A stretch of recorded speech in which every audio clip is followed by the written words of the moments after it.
क्या पढ़ रहे थे हम लोग? मुगल साम्राज्य अकबर पढ़ना है आज।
अकबर समय काल बताओ क्या है? लास्ट कहाँ तक पढ़ लिया? तो 1556 तक ना। 1556 की बात से 1605। ठीक है, ये है अकबर का समय काल।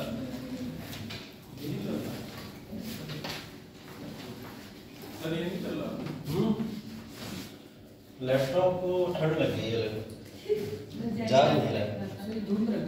हाँ लग रहा है।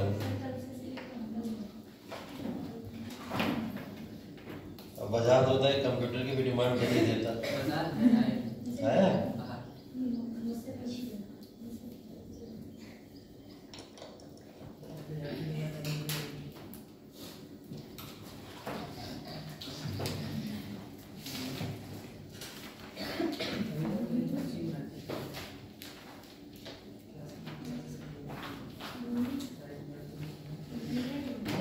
हाँ प्लीज।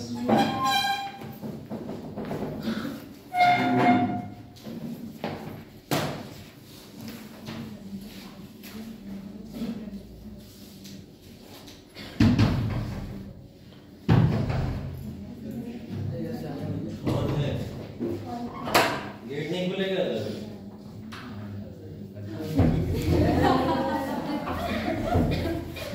हमें तुमसे उम्मीद थी।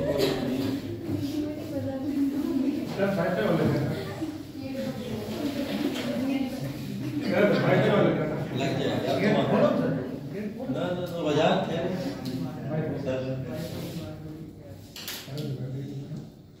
चलो लैपटॉप चल नहीं रहा, पता नहीं क्या इशू हुआ है, ऐसे ही बात करते हैं। अच्छा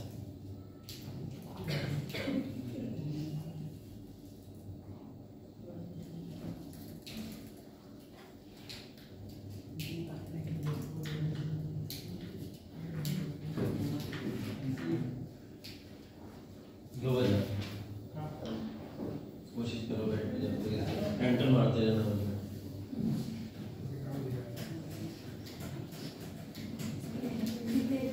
टाइपिंग नहीं करनी है उसमें, एंटर मारना। देखो अकबर की बात कर रहे थे 1656 से 1556 से 1605। ठीक है, इसके बारे में जब बात करनी है तो सबसे पहले देख लेते हैं भारत की पोजीशन क्या है इस समय, स्थिति क्या थी, भारत कौन सी कंडीशन में इस समय, इसकी बात कर लेते हैं पूरी की पूरी। तो स्थिति की बात करें अगर अकबर के समय में, तो हमको पता है ये है दिल्ली का रीजन, दिल्ली बीच का रीजन। अब दिल्ली के रीजन से ही पूरी की पूरी सर्कमफ्रेंस थी चारों तरफ, जहां से साम्राज्य का रूल होता था। दिल्ली के आसपास के रीजन जैसे गुजरात हो गया, ठीक है, मालवा हो गया, यहाँ बात करें तो ये विजयनगर हो गया, आ जाओ बेटा, ये बहमनी हो गया,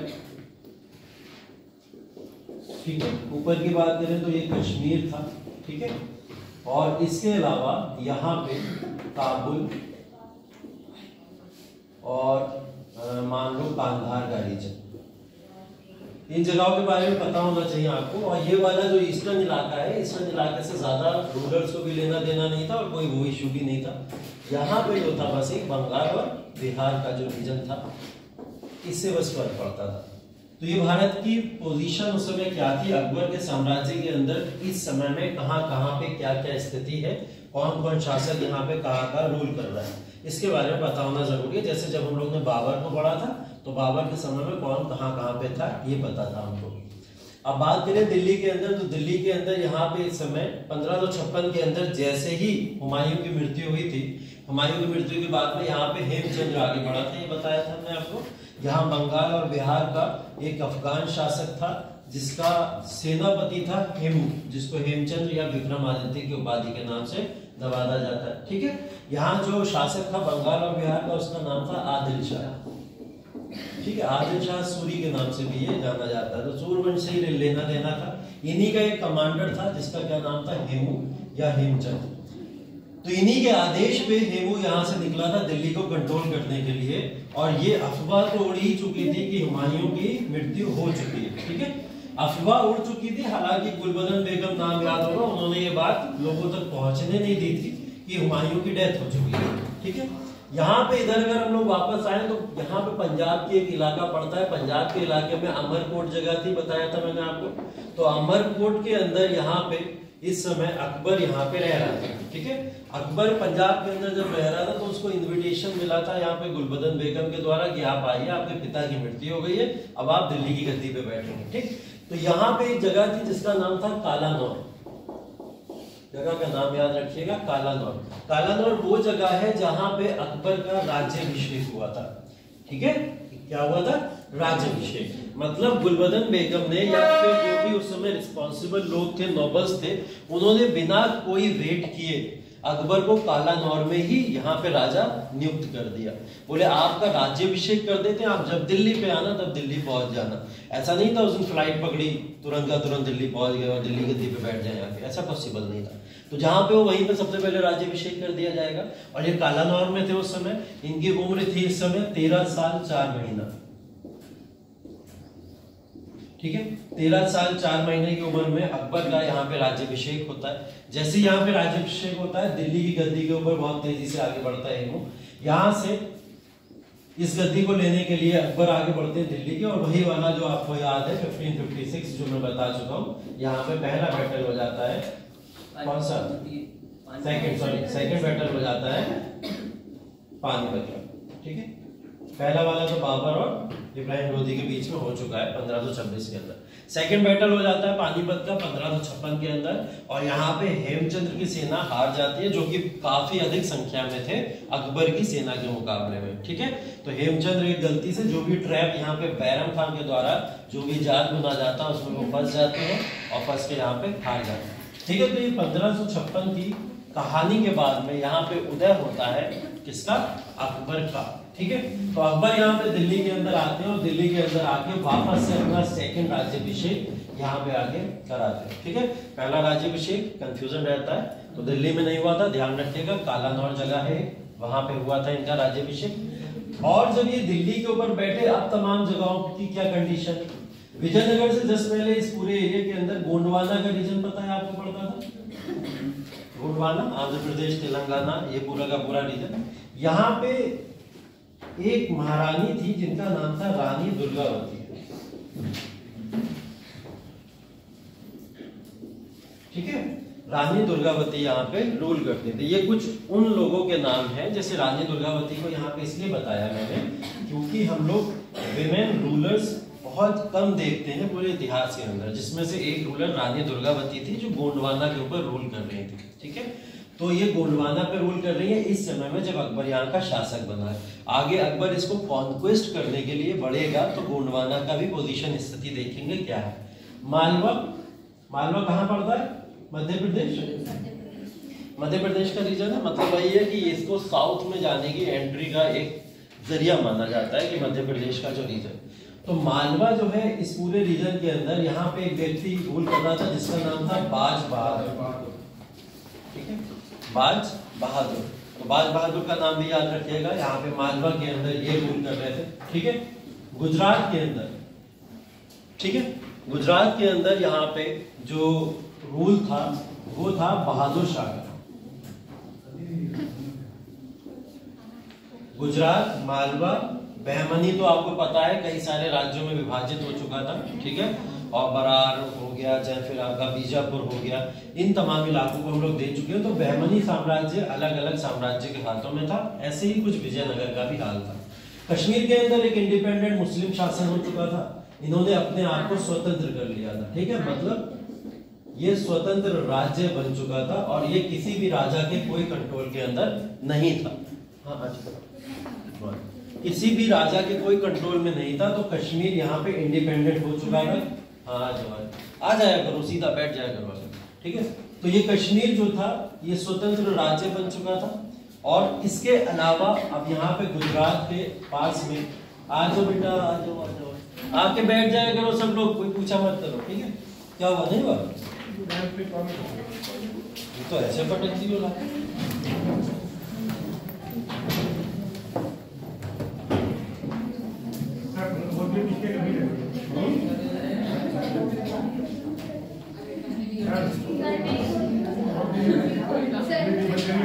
नहीं, वो तो उसकी वजह से खुला है, प्रोजेक्टर की वजह से। क्या जाड़ा लग रहा था?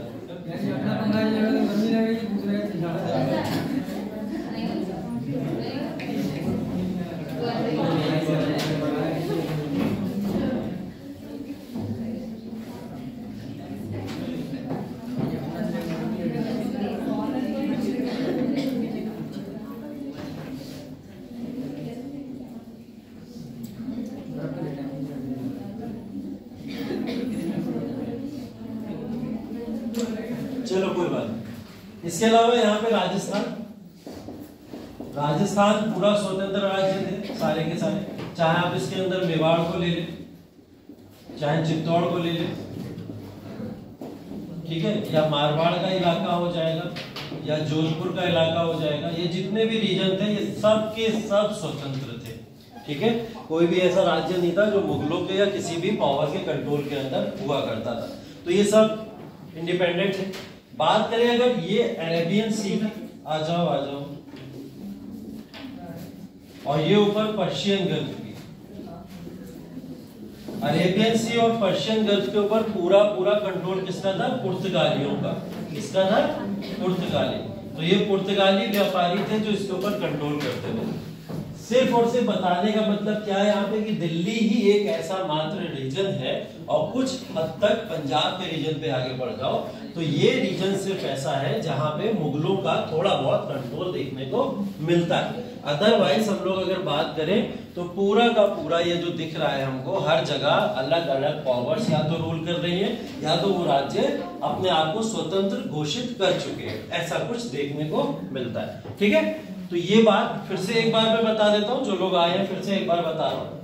मैं ये बता रहा हूँ कि अकबर के साम्राज्य की बात कर रहे हैं हम लोग। अकबर ने यहाँ पे अपना रूल स्टैब्लिश किया हुमायूं की मृत्यु के बाद में 1556 के अंदर। 1556 में जब हुमायूं की मृत्यु हुई थी तो सीधा हेमचंद्र यहाँ पे अटैक करने पहुंचा था, और हेमचंद्र चाहता था वो यहाँ पे रूल करे, मतलब आदिल शाह के लिए, क्योंकि आदिल शाह सूर कमांडर था। ठीक है, तो आदिल शाह ने भेजा था हेमू को, और इस वजह से ये दिल्ली की तरफ बढ़ा। लेकिन गुलबदन बेगम या बैरम खान जो उस समय मुगल संरक्षण देते थे, उन लोगों ने क्या करा, कालानौर जो कि पंजाब के इर्द गिर्द की एक जगह है जहां पे अकबर स्थापित था उस समय, उसी समय वहां पे राज्याभिषेक करा दिया अकबर का। जब अकबर की उम्र कितनी थी? मात्र 13 साल और 4 महीना। ठीक है, इस उम्र में उसका राज्याभिषेक कालानौर में करा दिया था। कालानौर जगह मैंने लिखी भी है, याद रखिएगा। उसके बाद हम लोग बात कर रहे हैं कि पोजीशन क्या है पूरे भारत की इस समय जब अकबर यहाँ पे शासन करने के लिए पहुंचा है। पूरे भारत में जगह जगह पे क्या क्या पोजीशन है, या राज्य स्वतंत्र है, क्या राज्य के अंदर कोई रूल कर रहा है, या राज्य मुगलों के कंट्रोल में, इसकी बात कर रहे हैं। हम लोग ने दिल्ली सेंटर को पकड़ा सबसे पहले। दिल्ली और आगरा के रीजन की बात करें तो मुगलों के कंट्रोल के अंदर है, क्योंकि पंजाब अमरकोट रीजन किसका था? अकबर का था, अकबर उस समय रह रहा था, तो अकबर के कंट्रोल में पंजाब का कुछ रीजन आता था। इसके अलावा पूरा भारत अगर आप लोग चारों साइड में देखोगे तो कहीं ना कहीं किसी ना किसी तरीके से बटा हुआ दिखता है। ठीक है, बात करें कश्मीर की, तो कश्मीर को एक इंडिपेंडेंट मुस्लिम शासक अलग करके ले जा चुके थे, तो उन्होंने कश्मीर को अलग कर दिया था। बात करें अगर हम लोग बिहार और बंगाल की, तो इसने भी अपने आप को स्वतंत्र कर लिया था, और ये स्वतंत्र थे आदिल शाह के अंडर में, तभी यहाँ से हेमू को भेजा गया था। ठीक है, तीसरी बात करें हम लोग गोंडवाना की बात कर रहे थे हम लोग, गोंडवाना की बात करें अगर यहाँ पे, तो यहाँ पे रानी दुर्गावती जो एक इंडिपेंडेंट शासिका थी जो यहाँ पे शासन कर रही थी। इसके बाद में ये पूरा विजयनगर एम्पायर था, इधर का जो हमने बात की थी ये पूरा बहमनी एम्पायर था, ये भी दक्षिण भारत का पूरा कंट्रोल मुगलों के हाथों में नहीं था। मध्य प्रदेश मालवा की बात करें तो मालवा के अंदर कौन शासन कर रहा था? बाज बहादुर का शासन यहाँ पे था। बाज बहादुर और रानी दुर्गावती के बीच में काफी कॉन्फ्लिक्ट्स थे, उसकी बात करेंगे। तो ये गुजरात, इसके बाद में चले आते हैं हम लोग गुजरात की बात करें तो यहाँ पे बहादुर शाह रूल कर रहे थे। ठीक है, और बहादुर शाह ने इसको इंडिपेंडेंट बनाया हुआ था। ठीक, उसके बाद में काबुल और कंधार जो थे वो अकबर के बड़े भाइयों के पास में थे। पढ़ोगे आगे चल के आप कौन कौन थे, जैसे हाकिम मिर्जा एक नाम है, तो हाकिम मिर्जा इसको लेके अलग ही यहाँ पे रूल कर रहे। उनका इन्फ्लुएंस भी देखने को मिलेगा बाद में बंगाल और बिहार के अंदर कैसा था, तो वो इसको लेके अलग रूल कर रहे हैं। अब शायद ही कोई रीजन भारत में बचा हो ऐसा जिसकी हमने ना बात कर ली हो, सब रीजन कहीं ना कहीं अलग अलग पावर्स के हाथों में हुआ करते थे, जैसे हम लोग देख रहे हैं। बचा क्या? सी रूट बचे हुए। सी रूट की बात करें तो अरेबियन सी, पर्शियन सी, ये सारे के सारे किसके कंट्रोल में? पुर्तगालियों के कंट्रोल में हुआ करते थे। मतलब व्यापारी जो जत्था था पूरा का पूरा पुर्तगाली, और वही पुर्तगाली अरेबियन और पर्शियन सी के ऊपर कंट्रोल करते थे। तो ये थी इस समय अकबर की स्थिति, और अकबर की स्थिति इस समय समझना इसलिए जरूरी है क्योंकि आने वाले 50 सालों के अंदर अकबर इस पूरे मैप को ही बदल देगा। ठीक है, अभी जो मैप आपको समझ आ रहा है तो इस मैप को ही पूरी तरीके से बदल देगा। इसको जैसे समझ आ रहा है वैसे नोट कर लो। ठीक है, जैसे समझ आ रहा है वैसे इसको नोट कर लो, नहीं आ रहा तो पूछ लो, मैं बता दूंगा, शासक के आगे लगा के नोट कर लो। मैप बना के नोट करना है, मैप बना के कर लो, ऐसे करना है ऐसे कर लो, लेकिन कर जरूर लो भारत की स्थिति अकबर के दौरान क्या थी, जरूरी है नोट करना।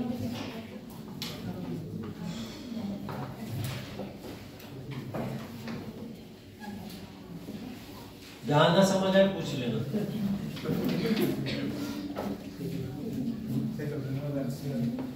निकाल भी सकते हैं।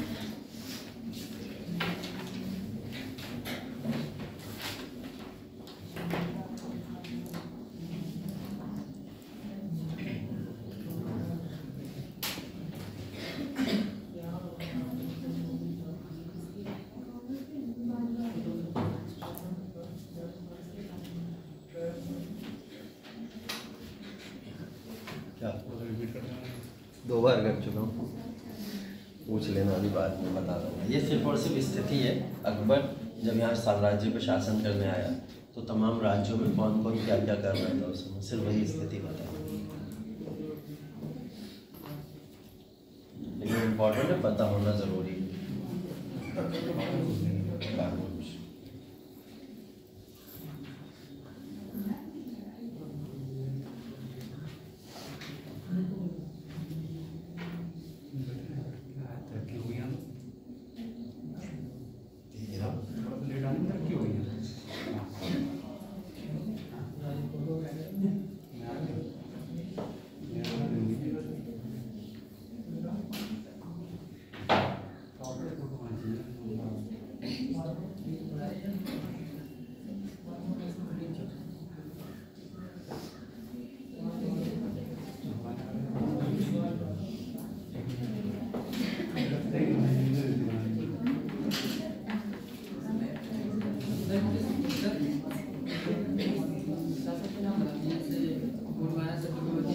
गोंडवाना में है रानी दुर्गावती, बंगाल बिहार के शासक है आदिल शाह सूरी।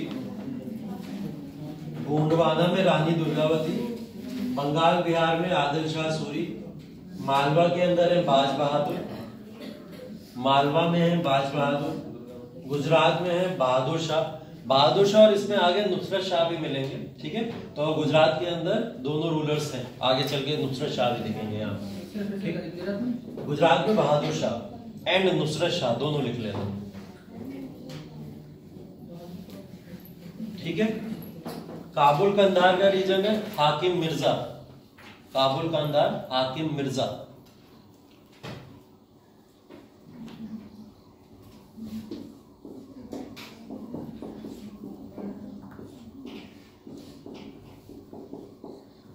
हाकिम मिर्जा ये इनका भाई था अकबर का। गुजरात में बहादुर शाह, काबुल कंधार में हाकिम मिर्जा।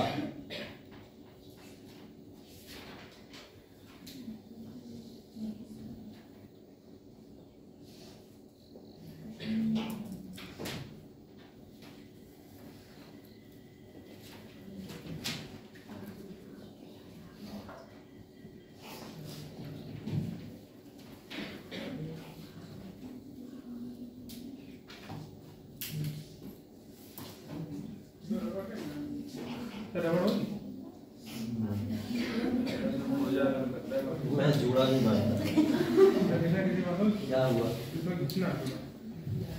रबड़ से चाबी से कर दो ना,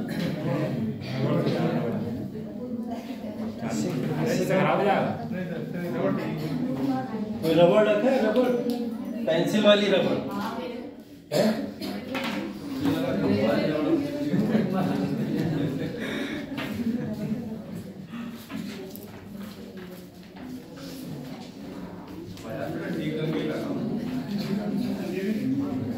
ठीक है, ये हो गया, सब नोट कर लिया, ठीक। राजपूत जो थे इंडिपेंडेंट स्वतंत्र थे सारे के सारे। अभी जब बात करेंगे कौन से राजपूत शासकों के अंडर से कंट्रोल से कैसे कैसे मुगलों में मिलते चले गए, तो इसकी बात करेंगे डिटेल में, ठीक है। बाकी सब हो गया। कश्मीर स्वतंत्र राज्य, कश्मीर में इंडिपेंडेंट स्वतंत्र राज्य, इसका राजा था यूसुफ शाह, लिख लीजिएगा इसको। यहाँ पे शासक था यूसुफ शाह, ठीक है। आगे चल के इसी की मदद से आगे देखेंगे काबुल और कंधार के ऊपर भी कंट्रोल देखने को मिलेगा, यूसुफ शाह।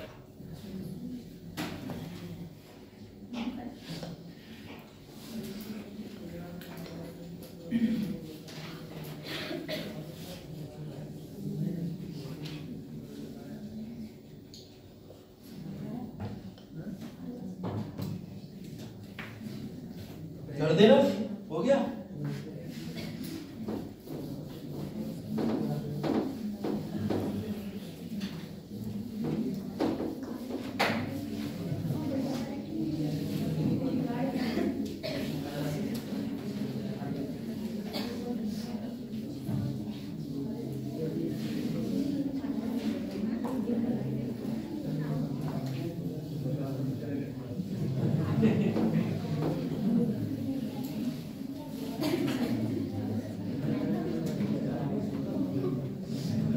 ठीक है, चलिए देखिए आगे।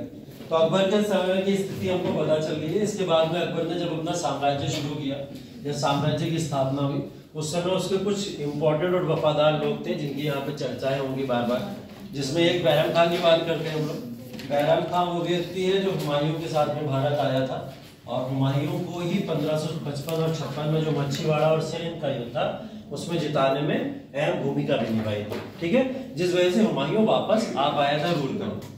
अब बैरम खान के पास में ये स्थिति है कि एक 13-14 साल के बालक को साम्राज्य के ऊपर बैठाना है और उसके बाद में उसको संरक्षण भी देना है। तो वो बैरम खान उस स्थिति को एक्सेप्ट करता है।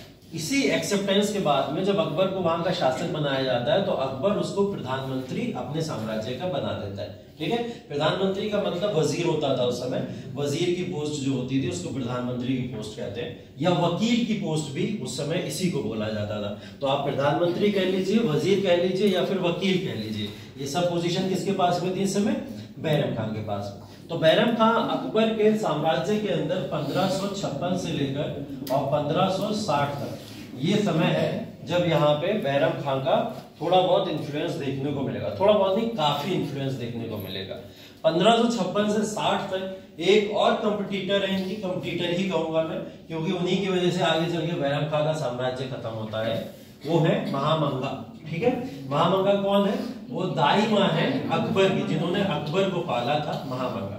तो महामंगा को बैरम खान नहीं पसंद था। उसके पीछे कई सारे कारण बताए जाते हैं। कारण पहला तो ये था कि पॉलिटिकल कंट्रोल सारा का सारा बैरम खां अपने हाथों में रखता था और अकबर सिर्फ और सिर्फ नाम मात्र का शासक था इन 4 सालों के अंदर, ऐसा बोला जाता है। तो ये बात महामंगा को नहीं पसंद थी। वो चाहती थी पॉलिटिकल कंट्रोल को अपने हाथों में लेना और जैसा वो कहे वैसा अकबर करे, इस वजह से वो नाराज थी। दूसरा रीजन कॉन्फ्लिक्ट बताया जाता है, रिलीजियस कॉन्फ्लिक्ट है। रिलीजियस कॉन्फ्लिक्ट इसलिए बताया जाता है, बैरम खां को शिया समुदाय का मुस्लिम बोला जाता है और महामंगा को सुन्नी समुदाय का मुस्लिम बोला जाता है। तो रिलीजियस कॉन्फ्लिक्ट इस वजह से था कि शिया समुदाय के सफाविद लोग जो थे, वो मैंने बताया था ईरान फारस की खाड़ी वगैरह से रूल करते करते अब कांधार जैसे और काबुल जैसे इलाकों में आ चुके थे। ठीक है, तो इन इलाकों में आने की वजह से इन्फ्लुएंस उनका ऐसा हो रहा था कि पूरे भारत में एक खतरा मंडरा रहा था कि सफाविद के लोग भारत के अंदर भी आ सकते हैं। तो इस वजह से उनको प्रोटेक्ट करना था खुद को। तो शिया समुदाय की एक जो इमेज थी वो भारत के अंदर वो ये थी कि ये कभी भी अटैक इस समय कर सकते हैं। तो यहाँ के सुन्नी समुदाय के लोग उनसे एक डिफरेंस रखा करते थे इस वजह से, क्योंकि अकबर जो था सुन्नी समुदाय का व्यक्ति था।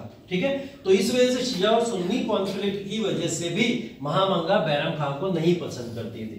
2 रीजन तो ये काफी है बताने के लिए। बाकी तीसरा रीजन ये भी था, महामंगा का एक पुत्र था जिसका नाम था अदम खान। ठीक है, जिसका नाम था अदम खान। अदम खान वो व्यक्ति था जिसने आगे चल के अकबर के शासनकाल के अंदर उसको नुकसान तो काफी पहुंचाया, लेकिन ज्यादा समय तक नहीं पहुंचा पाया।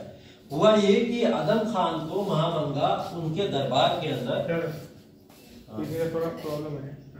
खोल दिया तुमने? खोल के टूट गया जरा। ये लगे कोई बात नहीं, रख दो। ऐसे तो रखो इसको। चालू हो गया जो बताओ। चालू तो कर लाया। कुछ करना है नीचे रखना। इधर देना नीचे कॉपी कर दो। कौन रख दूं मैं? फोन रखो बस अब सही। थैंक यू बजाज सही करने के लिए। टूटा हुआ काम तो कर लूंगा बाद में, सही कर दिया।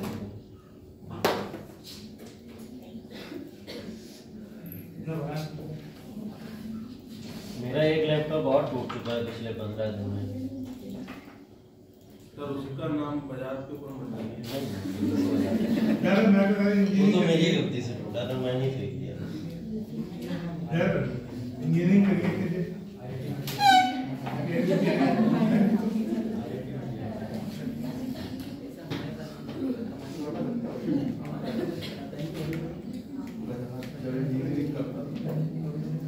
चल रहा है प्रोजेक्टर ऑन कर दो।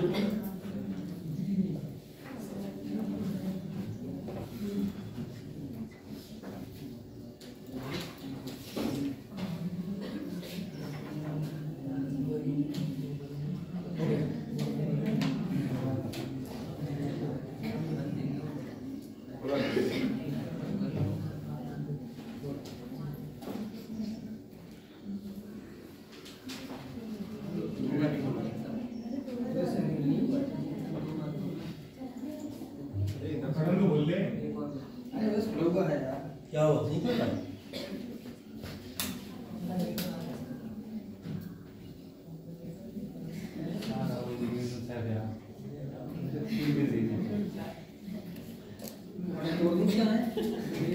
और कोई बटन होगा सर?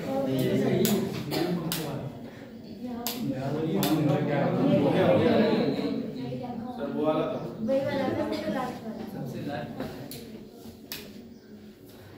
क्या ये अलग अलग बटन? आ गया लास्ट टाइम उससे चला था ना ये? चेंज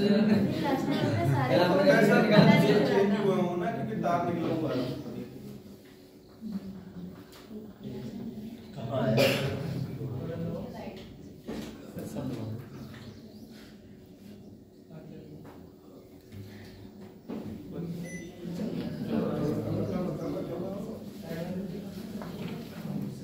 सर ये बंद हो जाएगा ना?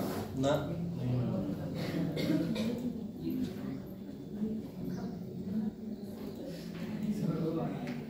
कल से रजिया लेके और ये कंपनी के बैठने के रजिया ठीक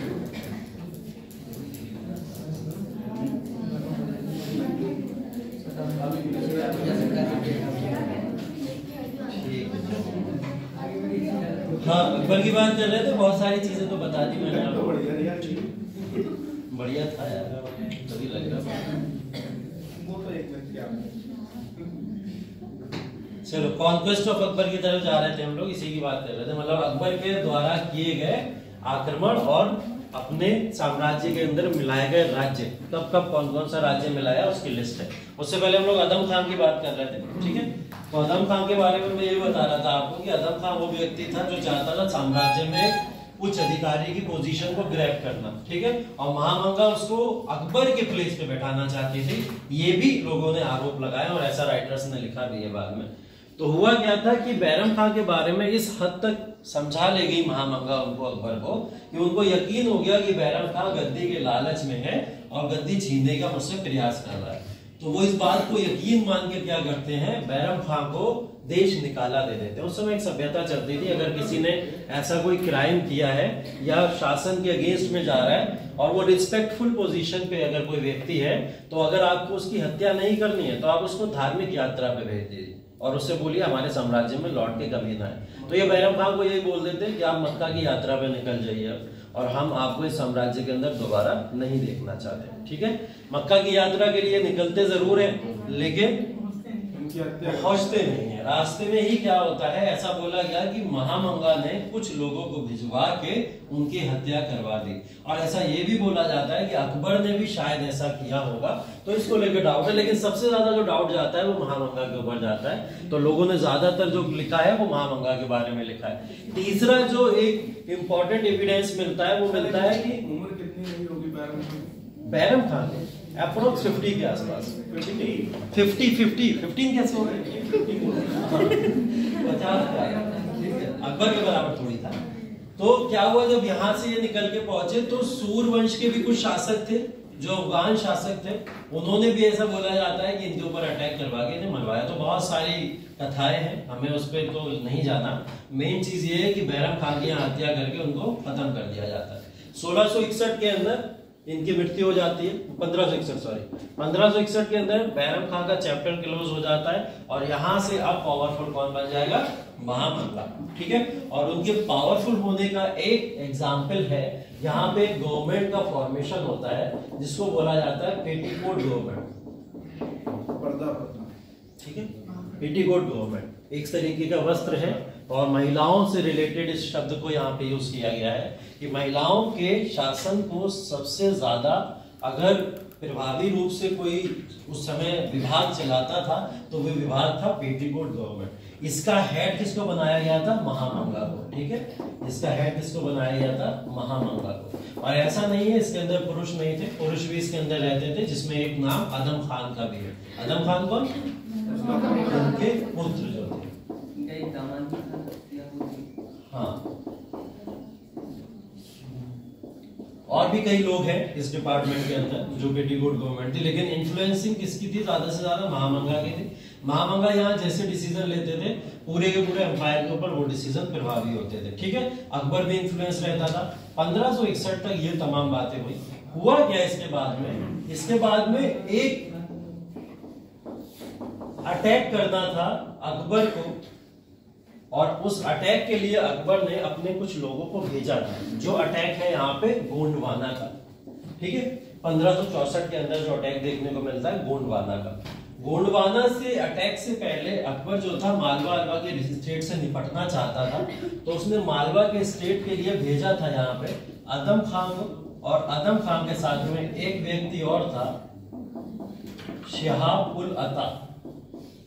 नाम ये कुछ इंपॉर्टेंट है, याद रखिएगा, बहुत इंपॉर्टेंट नाम है। शिहाब उल अता वो व्यक्ति था जिसने बैरम खान की पोजीशन ली थी। इसकी पोजीशन बैरम खान। बैरम खान वकील थे, प्रधानमंत्री थे, वजीर थे, इंपॉर्टेंट थे सबसे ज्यादा राजा के बाद में। तो राजा के बाद में जो सबसे ज्यादा इंपॉर्टेंट था वो कौन हो गया था, शिहाब उल अता हो गया था, ठीक है। तो शिहाब उल अता के साथ में आदम खान को भेजा था कैंपेनिंग के लिए कि जाओ मालवा के स्टेट को जीत के आओ।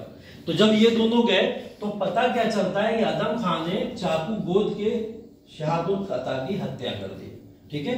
जीतने गए थे मालवा को, हत्या किसी कर दी, अपने ही साथ के एक व्यक्ति की हत्या कर दी, ठीक है। और अपने आप को वहां पे मालवा के शासक के साथ में मिला के और अगेंस्ट में अकबर के युद्ध लॉन्च करने की तैयारी कर रहे हैं। ये बात अकबर को पता चल जाती है।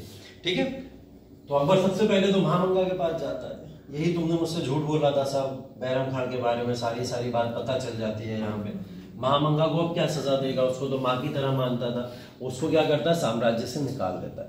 साम्राज्य से निकालने के बाद में अदम खान को पकड़ के लाता है, और अदम खान को पकड़वा के अपने जो किला है उस किले की सबसे ऊंची चोटी पे जाता है, और चोटी पे जाने के बाद वहां से देता है धक्का, ठीक है।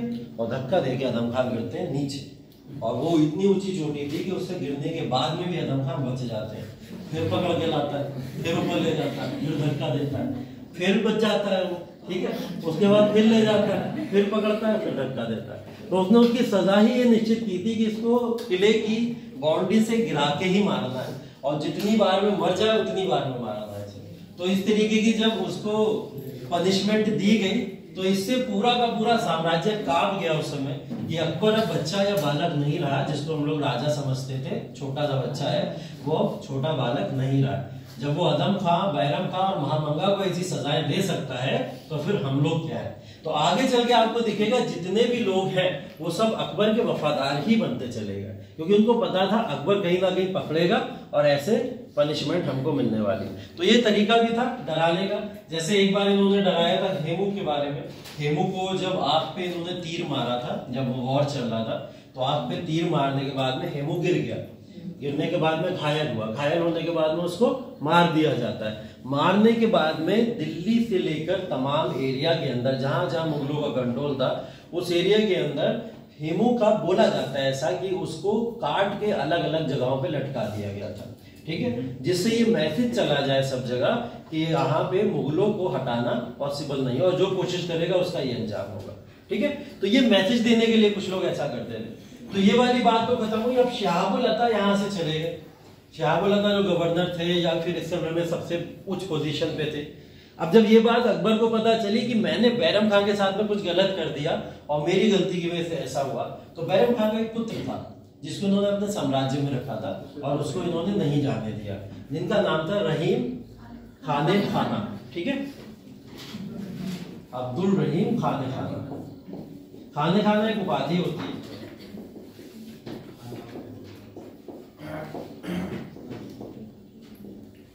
ठीक है, अब्दुल रहीम खाने खाना ये उपाधि है। खाने खाना के टाइटल से बैरम खान को भी नवाजा जाता है, वही टाइटल उठा के इनको दे दिया गया, इनके पुत्र को।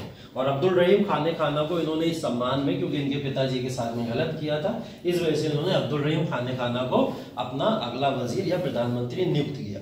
अब्दुल रहीम खाने खाना भी बहुत ही रिस्पेक्टफुल था अकबर को लेके, हालांकि वो अपनी पिता की मृत्यु के लिए जिम्मेदार अकबर को मानता जरूर था शुरू में, लेकिन अकबर के व्यवहार के साथ में उसने अकबर के साथ में हमेशा कॉपरेशन किया। पूरे आप देखोगे आगे जितना भी समय रहा, उनके 9 रत्नों में से एक रत्न अब्दुल रहीम खाने खाना को भी माना जाता है, ठीक है। तो ये यहाँ पे इस तरीके का रिलेशन डेवलप हो गया इन लोगों के बीच में। अब जब एक पूरी की पूरी टीम तैयार हो चुकी है, समय आ चुका है 1564 का। 1556 से 64 कितने साल हो गए? 8 साल। अकबर की भी एज लगभग 21-22 साल हो चुकी है। अब अकबर क्या शुरू करता है? अपने साम्राज्य के विस्तार को शुरू करता है। यही साम्राज्य का विस्तार यहाँ पे आपको देखने को मिल रहा है, जिसके अंदर सबसे पहला साम्राज्य का विस्तार है गोंडवाना को लेके। गोंडवाना 1564 के अंदर ये लोग अटैक करते हैं। गोंडवाना में पहुंचने के लिए अगेन फिर जैसे मैंने बोला था, मालवा अलवा जैसी जगहों से गुजरना जरूरी था। तो ये मालवा जैसी जगहों पे जाके जब अदम खां को ये हत्या करता है, तो वहां का मालवा कभी राजा जो है पीछे हट जाता है और कहता है ठीक है भाई, आप लोग गोंडवाना में जाओ, हमें कोई प्रॉब्लम नहीं। ठीक, तो गोंडवाना में इस समय कौन शासन कर रहा था? रानी दुर्गावती। रानी दुर्गावती के बारे में थोड़ी सी बात यह है कि रानी दुर्गावती को माना जाता है कि उस समय की वह सफल शासिका थी है जब इन्होंने गोंडवाना पे रूल करना शुरू किया था। बोला ऐसा जाता है कि मालवा के शासक के साथ में, कौन है मालवा का शासक? बाज बहादुर। तो बाज बहादुर के साथ में कई सारे इनके कॉन्फ्लिक्ट हुए, और जब भी बाज बहादुर ने महिला समझ के गोंडवाना पे अटैक किया कि गोंडवाना को हम मिला लेंगे, महिला शासिका तो है, हमेशा बाज बहादुर को मुंह की खानी पड़ी। बाज बहादुर हमेशा गोंडवाना के स्टेट से हारा था, इस वजह से उसने मालवा से रास्ता भी दे दिया था मुगलों को कि जाओ गोंडवाना में अटैक करके आप गोंडवाना को जीत सकते हो। मुगलों की कैंपेनिंग गोंडवाना में क्यों जरूरी थी?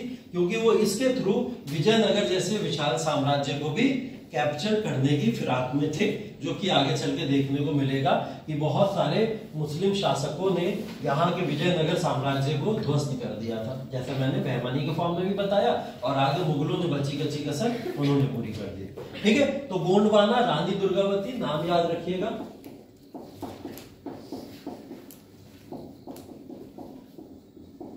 1564 इनके बहुत सारे सफल कैंपेन मालवा के अगेंस्ट में है, उसको जीतती चली जा रही थी, लेकिन अब यहाँ पे तो अकबर है, तो अकबर के खिलाफ जीतना, जिसकी सेना बहुत विशाल हो चुकी थी, वो लगभग इम्पॉसिबल सी चीज थी। तो रानी दुर्गावती यहाँ पे सरेंडर करती है, और सरेंडर करके गोंडवाना का स्टेट किसके पास चला जाता है? वो अकबर के पास में चला जाता है। पहला कैंपेन गोंडवाना सक्सेसफुल कैंपेन होता है। उसके बाद आता है राजपूत के अगेंस्ट में कैंपेन।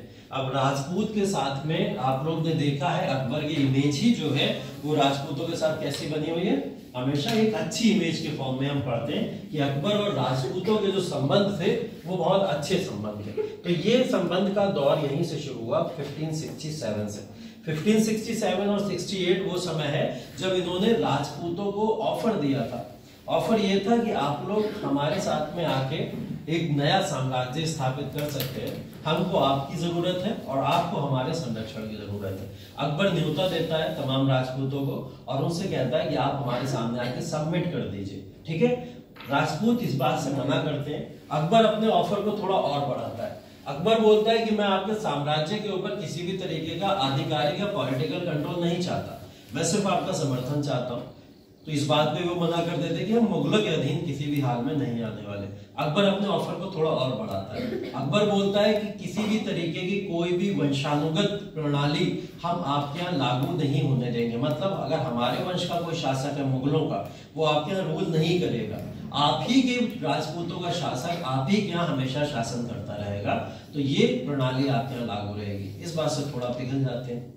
ठीक है, राजपूत कि मतलब ये हकीकत में यहाँ पे राजपूतों के ऊपर अपना पॉलिटिकल कंट्रोल नहीं चाहते, तो इस बात से थोड़ा सा पिघलते हैं। इसके बाद क्या होता है, इसके बाद अकबर एक थोड़ा और ऑफर देता है और उस ऑफर के अंदर क्या बोलता है, हमारे विभाग के अंदर या प्रशासन के अंदर जितनी भी हायर पोस्ट है वो सारी की सारी हायर पोस्ट किसको देंगे, हम राजपूतों को देंगे। और इस बात पे वो आगे चल के अमल भी करता है। देखेंगे आप मनसबदारी की जितनी हायर पोजीशंस है वो सारी की सारी राजपूतों को ही देखने को मिलती है। ठीक है, तो वो इस बात पे भी करता है अमल। इस बात से भी राजपूत थोड़ा फेवर में आते हैं। अब इन राजपूतों में जो जो फेवर में आते हैं और जो अपोज करते हैं उसमें भी डिफरेंस है। कई सारे राजपूत तो यहाँ पे आके सरेंडर कर देते हैं 1570 के अंदर और बोलते हैं ठीक है हम अकबर के अधीन अपना साम्राज्य सौंपते हैं और यहाँ पे अब अकबर के अनुसार ही कार्य होगा, ऐसा कह के वो लोग अकबर के साथ में ट्रीटी साइन कर लेते हैं। ठीक है, ये हो जाता है। लेकिन अभी भी एक व्यक्ति है जो इन सारी बातों को मानने से मना किया हुआ है।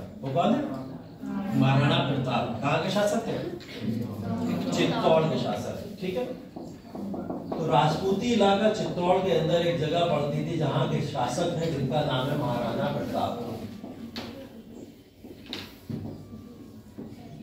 ठीक है, अब महाराणा प्रताप तो देखा हुआ है शुरू से, महाराणा सांगा तक से पूरा का पूरा अपना इतिहास पढ़ा हुआ है कि अगर मुगल वादा भी करेंगे तो वादा खिलाफी भी कर सकते हैं और कोई ट्रस्ट इन पे किया नहीं जा सकता।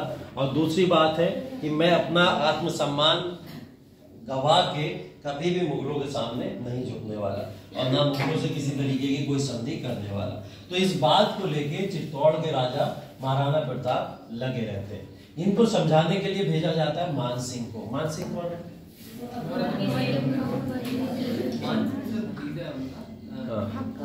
हरकाबाई का। ठीक है, हरकाबाई का अकबर की शादी विवाह संबंध इस समय राजपूतों के साथ में हो चुके थे। ठीक है, राजपूतों के साथ में उन्होंने जो पॉलिसीज अपनाई बहुत सॉफ्ट पॉलिसीज थी, मतलब प्रशासन में ऊंचे पद भी देंगे हम राजपूतों को। ठीक है, उसके अलावा वंशानुगत आप ही लोगों का रहेगा, हम कोई इंटरफेयर नहीं करेंगे। तीसरी चीज मैट्रिमोनियल रिलेशन भी उनके साथ में डेवलप करना शुरू कर दिए, मतलब वैवाहिक संबंध भी बनाना शुरू कर दिए। जिसका एक एग्जाम्पल है अकबर की शादी किसके साथ में होती है, वो होती है राजा भारमाल की पुत्री जो है जिनका नाम है हरकाबाई। जोधाबाई नहीं है, नाम ध्यान रखिएगा। जोधा नाम एकदम इमेजिनरी है, बिल्कुल सच्चाई उसमें नहीं है। जोधाबाई नाम आगे चल के मिलेगा, जहांगीर की वाइफ का नाम जोधा था, ठीक है, तो इस बात को ध्यान रखिएगा। हरका यहाँ पे नाम आता है, अकबर को हरका के साथ में ही मैच किया जाता है, ठीक है। सीरियल फिल्में बहुत जोधा अकबर करके बनी है, उसमें सच्चाई नहीं है, ध्यान रखिएगा। तो टाइटल्स ऐसे दिए जाते हैं जो पॉपुलर हो जाते हैं। अब वो कुछ पॉपुलर वैसे हो गए तो उस वजह से उसी से रिलेटेड सीरियल बनाना शुरू कर दिए, ठीक है, वरना कोई देखता नहीं। तो ये 1570 के अंदर जब ये वैवाहिक संबंध भी बन चुके तो एक व्यक्ति जो था जिसका नाम था मान सिंह, वो इनके दरबार के अंदर आ जाता है, जो हरका भाई का भतीजा भी था, ठीक है, राजा भारमाल के भाई का बेटा कह सकते हो आप, ठीक। तो राजा भारमाल के बेटे का बेटा, बेटे का बेटा कह सकते हो, ब्लड रिलेशन नहीं आते मुझे, ठीक है। तो क्या होता है कि जब वो यहाँ पे आके साम्राज्य के अंदर बैठ जाता है, मान सिंह को मनसबदारी की सबसे अच्छी पोजीशन पे बैठाया जाता है, ठीक है। बोला जाता है कि मनसबदारी की सबसे हायर रैंक उसके पास में थी, ऐसा बोला जाता है। तो मान सिंह को इतना ले लिया जाता है भरोसे में कि वो क्या करता है, मान सिंह को ही भेजता है अकबर कि जाके महाराणा प्रताप से बात करो, महाराणा प्रताप माने तो ठीक, वरना युद्ध अनाउंस कर देना, ठीक है। ये जाते हैं महाराणा प्रताप के पास में, महाराणा प्रताप इनको काफी लानतें भेजते हैं कि तुम्हारे ऊपर लानत है कि तुम मुगलों के साथ मिलकर काम कर लो, और ऐसे ऐसे। तो मान सिंह इनको समझाता है कि समय और स्थिति के हिसाब से खुद को बदलना चाहिए, और इस समय जब पूरे भारत के ऊपर मुगल साम्राज्य स्थापित है तो हमको उसके हिसाब से भी चलना पड़ेगा, देखना पड़ेगा। ये बातें समझाते हैं। महाराणा प्रताप नहीं समझते इस बात को, और वो अपनी एक पूरी की पूरी गोरिल्ला सेना तैयार कर रहे हैं इस समय में, ठीक है। और वो मान सिंह से क्या बोलते हैं, युद्ध कर लो इस बात को लेकर। अकबर देखिए पीछे हट गया यहाँ पे, अकबर ने किसको भेजा, मान सिंह को भेजा। इतिहास में कभी कोई ये कह ही नहीं सकता कि अकबर ने महाराणा प्रताप को मारा, कोई नहीं कह सकता, क्योंकि ये युद्ध किसके बीच में हुआ था, मान सिंह और महाराणा प्रताप के बीच में हुआ था। भेजा जरूर अकबर के द्वारा गया था, लेकिन अकबर तो ये कह के भी बच सकता था कि मैंने तो बंदी बनाने को कहा था, ये तो मार के चला आया, मैं क्या करूं, ठीक है। तो उसकी ये क्लेवरनेस जो है, ये क्लेवरनेस की वजह से इतना लंबा साम्राज्य खड़ा हुआ। महाराणा प्रताप की हत्या के बाद में भी राजपूत उसके अगेंस्ट में नहीं हुए, और महाराणा प्रताप को सबसे प्रतापी शासक माना जाता था राजपूतों का इस समय। क्यों नहीं हुए, क्योंकि ये बात पूरे सबको ही पता थी कि अकबर खुद तो गया नहीं युद्ध करने, अकबर ने सिर्फ युद्ध करने बोला था, और अकबर ने ये बात बोली भी, मैंने भाई ये नहीं बोला था कि आप उसको इतनी बुरी तरीके से इंजर्ड कर दो कि वो बाद में उनकी मृत्यु हो जाए, ऐसा नहीं। लेकिन मान सिंह ने तो अपने जो भी युद्ध है, युद्ध की नीतियों को फॉलो करके युद्ध लड़ा था, और 1576 के अंदर ये कौन सी लड़ाई होती है, 1576 में होती है ये हल्दी घाटी की लड़ाई, ठीक है।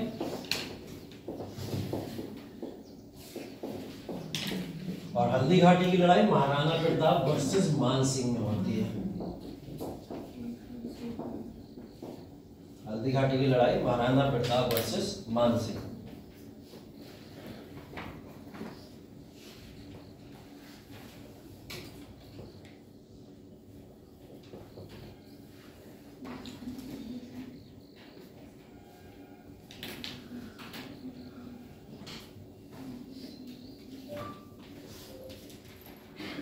ठीक है, तो हल्दी की लड़ाई बेसिकली यही बोला जाता है कि यहाँ से एक चेंजिंग पूरा का पूरा सिनेरियो था, जहाँ राजपूतों का पूरा जो सरेंडर था वो अब मुगलों को हो चुका था, और मुगल जैसा चाहते थे राजपूती इलाकों में वैसा किया करते थे, और उनको उस तरीके से यूज भी करते थे जब वॉर में, युद्ध में, जहाँ उनकी जरूरत पड़ती थी, ठीक है। एक कहानी और है इससे पहले, जब हम लोग बात करते हैं 67 से शुरू, तो ये तो हम लोग 76 पे पहुंचे हैं, 76 पे ये कहानी यहाँ खत्म होती है, लेकिन 67 में भी कुछ हुआ होगा जब ये डेट यहाँ पे लिखी हुई है। 67 में यहाँ पे चित्तौड़ का किला था, फोर्ट ऑफ चित्तौड़ जिसको बोला जाता है, ठीक, fort of Chittor. Fort of Chittor के ऊपर यहाँ पे राजा उदय सिंह शासन करते थे, राजा उदय सिंह, ठीक है। फोर्ट ऑफ चित्तौड़ हम लोग 1567 की बात कर रहे हैं। राजा उदय सिंह यहाँ पे फोर्ट ऑफ चित्तौड़ को संभाल रहे थे, लेकिन अगर पूरी चित्तौड़ को संभाल रहा था वो कौन थे, महाराणा प्रताप, ठीक। फोर्ट ऑफ चित्तौड़ की अगर कहानी की बात करें हम लोग, ये फोर्ट बनाए इसलिए जाते थे, मैंने पहले भी बताया, टू प्रोटेक्ट अ स्टेट। किसी भी साम्राज्य को अगर प्रोटेक्ट करना है, उसका संरक्षण करना है, तो एक फोर्ट बना दीजिए, क्योंकि किला भेजना बहुत मुश्किल होता था। आप बाउंड्री भेज सकते हो, किला भेजना मुश्किल होता था। फोर्ट ऑफ चित्तौड़ को यहाँ बनाया गया और फोर्ट ऑफ चित्तौड़ के लिए कई सारे सिपाहियों को यहाँ पे लगा दिया गया। अकबर ने यहाँ पे अटैक किया चित्तौड़ के फोर्ट के ऊपर। राजा उदय सिंह ने यहाँ पे अपॉइंट किए कई सारे लोग, जिसके अंदर बोला जाता है कि कम से कम 30,000 लोग यहाँ पे चित्तौड़ के किले की घेराबंदी करते हुए मारे गए थे। ठीक है, अकबर की सेना के द्वारा कितने लोग मार दिए गए यहाँ पे? 30,000 लोग अप्रोक्स यहाँ पे मार दिए जाते हैं, जिसके अंदर 2 नाम बहुत पॉपुलर है जो बार बार चित्तौड़ के फोर्ट को प्रोटेक्ट करने में आते हैं। एक का नाम था जयमाल और एक का नाम था पट्टा। जयमाल एंड पट्टा 2 व्यक्ति थे जो चित्तौड़ के किले को यहाँ पे प्रोटेक्ट करने के लिए लीड कर रहे थे, कमांडर थे। तो ये प्रोटेक्ट करते करते यहाँ पे शहीद होते। आज के समय में भी जब आप चित्तौड़ के पास में पहुंचोगे तो एक सम्मान में इनके गेट वहां पे बना हुआ है और उसमें जयमाल और पट्टा की मूर्तियां लगी हुई हैं और लोग वहां पे जाके इनको सम्मान भी देते हैं, क्योंकि चित्तौड़ को प्रोटेक्ट करते हुए यहाँ पे शहीद हुए थे। तो ये 1567 से जो कहानी शुरू हुई चित्तौड़ के फोर्ट को भेजने से लेकर, यहीं से कई सारे राजपूत शासक पीछे हट गए थे। उन्होंने बोला अब हम किसी भी तरीके का मुगलों के साथ कोई बैर मोल नहीं लेना चाहते। तो मैंने बताया ना 1570 तक कई सारे इलाके, जिसमें मारवाड़, ठीक है, जोधपुर, मेवाड़, ऐसे वो इलाके जो अब इसके कंट्रोल में आ चुके थे, वो 1570 था, जो मुगलों के अधीन अब आके यहाँ पे अब उन्हीं के अनुसार कार्य करेंगे। तो ये 1567 की एक डेट याद रखिए, 1570 याद रखिए और 1576 ये राजपूतों का कैंपेन है, अकबर के द्वारा चलाया गया। ठीक है, कोई दिक्कत इसमें? जो नोट करना है नोट कर लो इसमें, उसके बाद गुजरात में चलते हैं।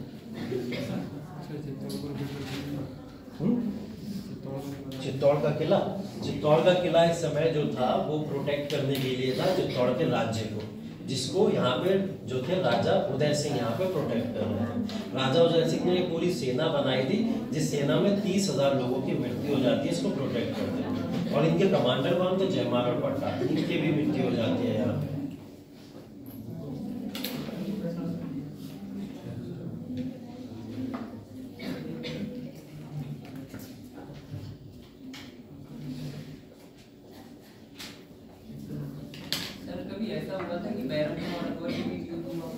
हाँ, बैरम खां और अकबर के बीच युद्ध हुआ था। ऐसा बोला जाता है कि जब बैरम खां यहाँ साम्राज्य छोड़ के निकले थे तो उन्होंने साम्राज्य को जीतने के लिए अपनी एक सेना बनाई थी और अकबर के ऊपर अटैक करने के लिए प्लान किया था। तो अकबर ने इनके अगेंस्ट में एक युद्ध लड़ा था, जो समय 1561 के अंदर माना जाता है।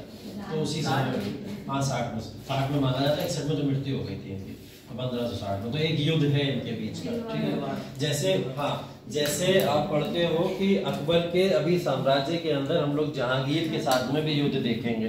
ठीक है, तो एक शासक दूसरे शासक के अगेंस्ट में जो बहुत ही उसका भरोसेमंद होता था, उसके अगेंस्ट में भी युद्ध करता था, कभी कभी खुद को सही प्रूफ करने के लिए। तो बैरम खान ने यहाँ पे युद्ध किया था खुद को सही प्रूफ करने के लिए। ठीक है, अगला चले गुजरात की तरफ। चलिए, गुजरात 1572-73 और 1584 2 पार्ट में लिखा गया है। कोई मतलब बताएगा इसका? 1572-73 में गुजरात के ऊपर अटैक किया था अपनी सेना को लेके अकबर ने। ठीक है, अभी तक अकबर ना तो गोंडवाना में खुद गया, ना राजपूतों में खुद गया, लेकिन गुजरात से निपटने के लिए स्वयं गया था। ठीक है, गुजरात से निपटने के लिए अकबर स्वयं अपनी सेना के साथ में गया था, जिसके अंदर उसके साथ में जो थे यहाँ पे मान सिंह भी थे और भगवान दास भी थे। ठीक है, मान सिंह और भगवान दास दोनों मिलके यहाँ पे जाते हैं 72-73। एक तो अटैक का दौर है जो 72 से 73 बात कर रहे हैं हम लोग। ये है 1584, जब ये कॉन्क्वेस्ट का दौर है, कॉन्क्वेस्ट और एनेक्सेशन का। कॉन्क्वेस्ट और एनेक्सेशन का मतलब बता देता हूँ। जब राज्य को अपने अधीन में कर लिया जाता है तो उसको एनेक्सेशन कहते हैं, ठीक है। जब राज्य को अपने अधीन मिला लिया जाए तो क्या बोला जाए, एनेक्सेशन। कॉन्क्वेस्ट करने का मतलब क्या होता है, एक तरीके से जाके अटैक करना, और अटैक करने के बाद जरूरी नहीं है कि आप अधिकार उसके ऊपर अपना दिखाओ। कभी कभी क्या होता था, जैसे हम लोग ने पहले भी देखा कि मोहम्मद गौरी से पहले के लोग आए, उन्होंने यहाँ पे आए, अटैक किए, सिर्फ और सिर्फ कॉन्क्वेस्ट करके चले गए, ठीक है। कभी एनेक्सेशन नहीं किया था। एनेक्सेशन का मतलब अपना अधिकार नहीं जमाया था। अब ये 72-73 में अटैक तो करते हैं, लेकिन अधिकार कब दिखाते हैं इस पे अपना, 1584 के अंदर, ठीक है।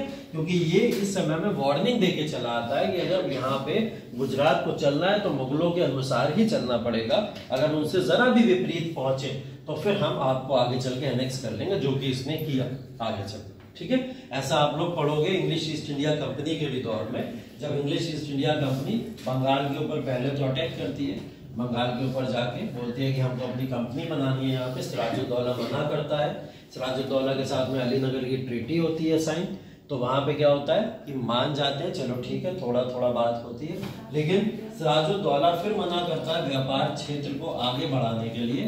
तो बाद में ये लोग क्या करते हैं, प्लासी की लड़ाई लड़ने के बाद पूरे बंगाल को ही एनेक्स कर देते हैं, तो वो एनेक्सेशन होता है, अपने कंट्रोल क्षेत्र में ले आना, ठीक है।